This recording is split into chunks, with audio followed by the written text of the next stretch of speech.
वास्तविकता जो पसंद है वो अपनापन पसंद है, ये अंदर की बात है।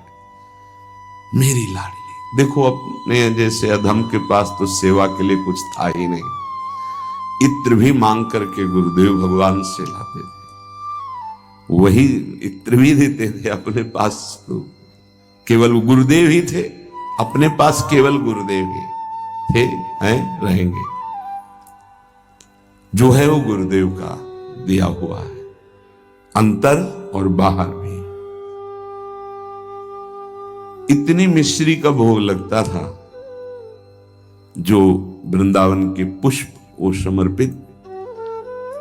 और सबसे बड़ी बात कृपा की ये थी कि पर्दा लगा करके, और जब मिश्री इतनी रखते थे तब रुदन होता था, स्वामिनी जी आपके लिए कुछ नहीं है हमारे पास, बस हम जैसे हैं आपके।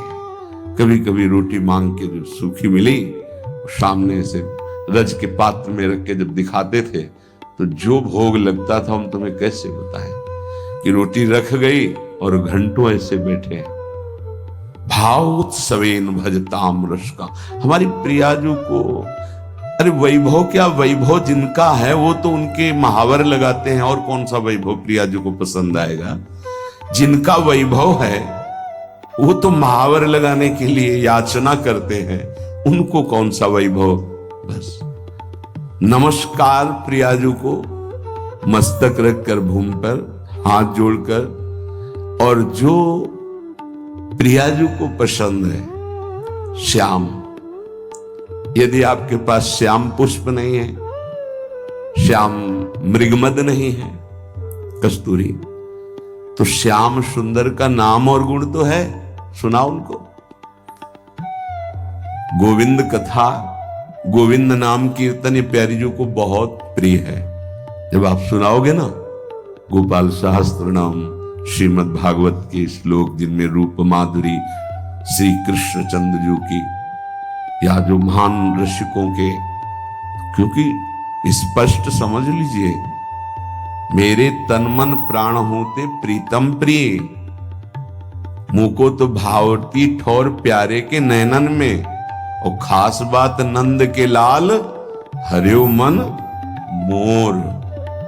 बस ये है हमारी श्री जी की पूजा, अगर समझ पाओ पकड़ पाओ, श्री जी की पूजा ये है। तो बोले श्याम वर्ण के पुष्प और कस्तूरी आदि अर्पित करके 4 परिक्रमा करके। अगर आपको कुटिया में ऐसा विधान नहीं है कि आप परिक्रमा कर सके, तो आप यहां कर लीजिए 4 परिक्रमा, राधा वल्लभ जी की 4 परिक्रमा कर लीजिए, या अपने ठाकुर को ऐसा सिंहासन रखिए कि सेवा के बाद ऐसी जगह विराजमान कीजिए जहां पीछे से परिक्रमा कर सके। बड़ा महत्व है परिक्रमा का, पूजा की पूर्णता परिक्रमा से ही है।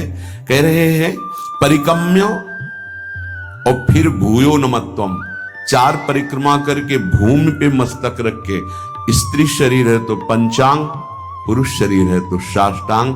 ये बहुत पहले आदेश हो चुका था श्री जी की प्रेरणा से कि हर साधक 11, 21, 51, 108 जितनी शरीर में सामर्थ्य है दंडवत करेंगे। तो ये तो सखी भी कर सकते हैं, प्रगट जिनका स्त्री शरीर है, पंचांग किया फिर खड़े हो गए, मंत्र जपा फिर प्रणाम किया, पंचांग फिर खड़े हो गए, 5, 7, 11 ये तो कर ही सकते हैं ना। इससे निश्चित आप देखना बहुत आनंद का मार्ग है श्री जी की 4 परिक्रमा। अच्छा, सेवा आप नहीं कर रहे तो दर्शन कर रहे हैं ना, सब सम्मिलित है सेवा में। निकुंज में सेवा कैसे, एक सखी पत्रावली लगा रही तो शास्त्रों सखियां तन्मय हो रही हैं उसी पत्रावली में, तो सबकी पत्रावली की सेवा हो रही। एक पान की बीड़ी पवा रहे, सब तन्मय हो रही, तो सबकी बीड़ी सेवा हो रही। ये आंतरिक विषय है, आगे जब मन पवित्र होकर सेवा में जाएगा तो आप देख लेंगे। उसमें थोड़ा होता है कि मैंने पत्रावली नहीं, कि तू हट मैं पत्रावली करूंगी, कल तूने की थी, ऐसा नहीं। सब सखियों में एक ही मन है। अगर एक प्रियाजू को चंवर कर रही है तो अनंतों सखियां चंवर कर रही, ये बात तब समझ में आएगी जब वहां प्रवेश होना। पर मान लो सुन के, ये सुनने को ही मिल रहा है, बड़ी दुर्लभ बात है। श्रीपाद आगे जो कह रहे हैं, क्षिप्त दिव्यहार निष्क कौस्तुभादि चंद्रिकम गंधलिप्त वक्ष आत राधिकांग पल्लवम राधिका विचित्र वेशभूषणादि तत्परम राधयाभिलिंगनोद्गतांचि रोम विग्रहम। अंग अंग से रूप कांति प्रकाशित हो रही है हमारी स्वामी जी की। विराजमान कौस्तुभ मणि धारण किए हुए श्री लालजू महाराज और पल्लवों से आच्छादित लता भवन में और पल्लवों की शैया में जो हमारी प्रियाजू विराजमान, अद्भुत वेशभूषा, श्याम तमाल के समीप मानो कंचन बेली लिपटी हुई हो, ऐसी गूढ़ स्वरूप वाली प्रियाजू लब्धानन्वम भजन विभवम चैक चोरौ निशीथे। बहुत जोर की बात है, चोरी चोरी भजन करना सीखो। श्रीपाद कह चोरौ निशीथे, निशीथ कहते हैं अर्धरात्रि को 12 बजे। चोर का प्रोग्राम 12 बजे से शुरू होता है, नहीं होता? क्योंकि 12 और 2 का जो समय होता है इसमें सब बेशुद्ध होने लगते हैं। 4 तक तो जिसको नींद ना आती हो तो 2 से 4 के बीच में आ ही जाएगी, और यही होता है भजनानंदी का भजन का समय। 12 साढ़े 12 इसमें दिनचर्या प्रारंभ हो जाती है। 8 और 9 के बीच में शयन। भैया कमाने आए हैं, यहां ओवर टाइम भी करना है, सब सो रहे हैं, और उस समय जब हो रहा है लब्ध्वानन्वम भजन विभवम।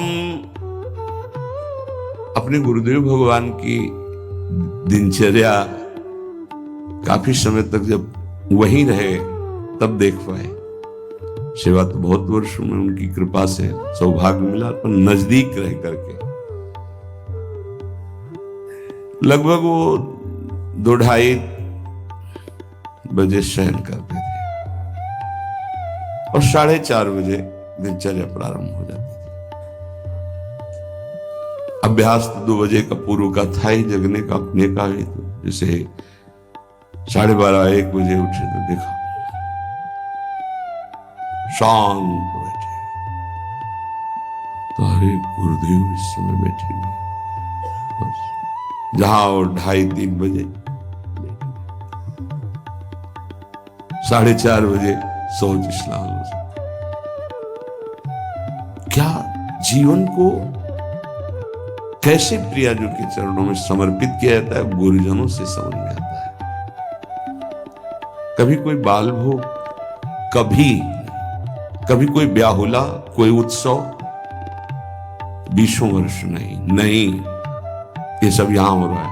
1 दर्शन कोई गुरु जी की, श्री जी की नहीं, संभाषण नहीं, आंख उठा के देखना नहीं, ये पास रहकर। ये अब जो है ना, तो बरसंत में सहजाद्भुत सौख्य धारम, सहज में सुख वर्षा कर रहे हैं, देख रहे हैं, संभाषण कर रहे हैं, आरती कर रहे हैं, सब दर्शन कर सकते हैं, प्रवेश नहीं। लब्ध्वानन्वम भजन विभवम चैक चोरौ निशीथे, आदेश कर रहे हैं हमारी श्री जी का भजन चोर चोर करो, चोर चोर, चोरी चोरी, कोई जान न पावे कि आपकी कितनी ऊंची अवस्था है। हे भजन का स्वरूप समझो, अंदर ही अंदर आपके आग जल जाए भजन करने की। जितना नींद को कम कर पाओ धीरे धीरे, ऐसा वो कम करना नहीं माना जाएगा कि सत्संग में सो गए, माला चलाते समय सो गए, फिर ये ठीक नहीं, ये विक्षेप नहीं होना चाहिए। जिस समय से जगे तो बस जगे, फिर झपक नहीं आनी चाहिए, तब माना जाएगा कि आपका अभ्यास ठीक है।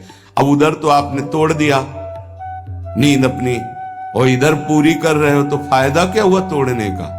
सत्संग में नींद पूरी कर रहे हो, कीर्तन में नींद पूरी कर रहे हो, और आप तो ये उपासना में ऐसा ठीक नहीं है। उतना आप सोइए जिससे जगने के बाद फिर आपके झटके न लगने पावे, नहीं? ठीक राइट टाइम पे बिना किसी अलार्म के पूरे जीवन में उठने का स्वभाव बनाओ, तो वैसे ही उठ जाओगे। वो घड़ी दिमाग में चलती है अपने आप। 5 मिनट नहीं कहते, आगे पीछे नहीं। तो यदि आप इसी जन्म में उस महाप्रेम रस स्वामिनी को प्राप्त करना चाहते तो आधी रात को उठो निशी थे और चई को चोरो, चोर की तरह चुपचाप चुरा के भजन करो, जान न पावे कोई कि भजन का ऐसा तुम्हारा चल रहा है। तब आनंद आपके अंदर प्रकट होगा। विभवम भजन विभवम, भजन का वैभव प्रकट होगा। देखो ना कर, ऐसा तुम मान लो कि अब हमको परमार्थ में ही जीना है। दुख आवे सुख आवे, लाभ दिखाई दे हानि दिखाई दे। जैसे एक पतिव्रता अपने पति का वर्ण कर लेती तो स्वभाव का कैसा भी हो फिर निर्वाह करती है। बस ऐसा कुछ मानना होगा।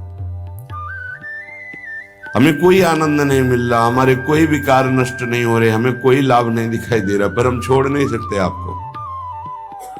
हम नरक जाएंगे ऐसे लक्षण है हमारे, पर हम आपको नहीं छोड़ पाएंगे। जीत गया। हमारी बात समझ लेना, अगर समझ पाओ तो। अगर ये बात हृदय में बैठ गई ना कि महारानी जी के सिवा हमारा निस्तार, हमारा कल्याण, हमारा परम हित अब और कहीं नहीं होना, क्योंकि हम किसी काबिल नहीं। अब हम महारानी जी को नहीं छोड़ सकते। बस इतनी बात हमें चाहिए। हम आपसे जितेंद्री हैं, मनोनिग्रही हैं, बने रहिए। हमारे यहां केवल अपनेपन की मांग है आपकी, और सब कुछ आप हो सकते हैं लेकिन अपनापन नहीं दे सकते। मात तात सुत दार देह में मति अरुझय मति मंदा, और हित किशोर को होए चकोर तू लख वृंदावन, सीधे लख वृंदावन चंदा।